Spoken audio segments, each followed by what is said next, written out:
ମୁଁ ସକାଳୁ ବୁଲୁଥିଲି କାଲି को 2 दिन आगु आम जो शुणिलु जो आमर कुआपथर जो वर्षाटा होता मुझे जी गाँव को बुलिकी देखिली एक्चुअली बहुत सफर होती बहुत गुड़ा घर एमती अच्छी जो थे कि अवस्था ना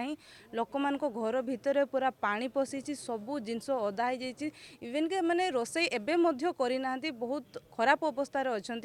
आईटा मु प्रशासन सहित कथा होती केते जल्दी से सब प्रकार सुविधा मिल पार यापाई मु मंत्री सहित भी कथा होती सुरेश पूजारी सहित भी कथा होती आमर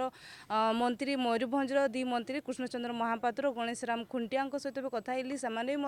मस्त जोगाजोग अच्छा केमी अधिकारु अधिका समस्त सहायता मिल पार बहुत जगार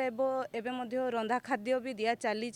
को जगार पहुँची भी गला तो आम पाखापाखि चाहूँ कि समस्त को केमी निजर अधिकार मिल पार केमी समस्ते कि हैरान न हूँ आम समस्त को सहयोग भी खोजुचु कि केमी से आउ जी सफर होती आगू आउ सफर न हूँ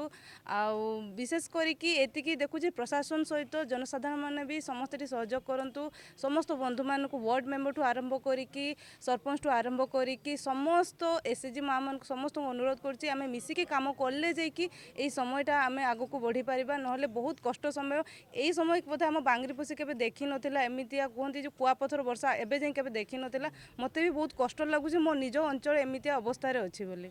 प्रशासनिक अधिकारी सहित कथा 2 दिन है पॉलिथिन मिल ना असंतोष लोक निश्चित रूप से जो कथा कहले कौटी ना कौटी टिके अव्यवस्था हो जाइथिला किंतु से विषय में कथा ही सफिसीयंट जिनस आसूची सफिसीयंट मात्रा लोकों पाखे घरे घरे पहुँची पारिबो एबे आमे मध्य किछि टाइम आगु कथा होतुलु निज निज वार्ड रे दबार व्यवस्था निहाती आगु जन सब जगह हो चली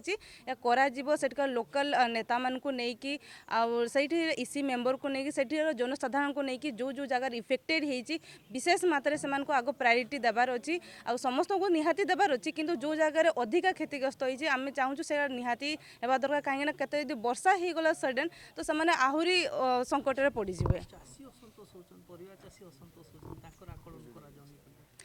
ना जोड़ा कहते निश्चित रूप से आकलन कराई मत आसीला मुझे भुवनेश्वर थी घटना से मंत्री पाखे मुझे बसी कही भी चाषी मानकर भी बहुत क्षय क्षति होती बहुत चाष जमी जाइए तो सेटापी भी से आश्वासना देते कि जहाँ क्षति होती आम सरकारी सहायता जहाँ भी अच्छी सबकि दबु बोली एक कहते आईटा नुह कि आम आकलन कराऊनी तहसिलदार भी कुछ कम कर माने कम कर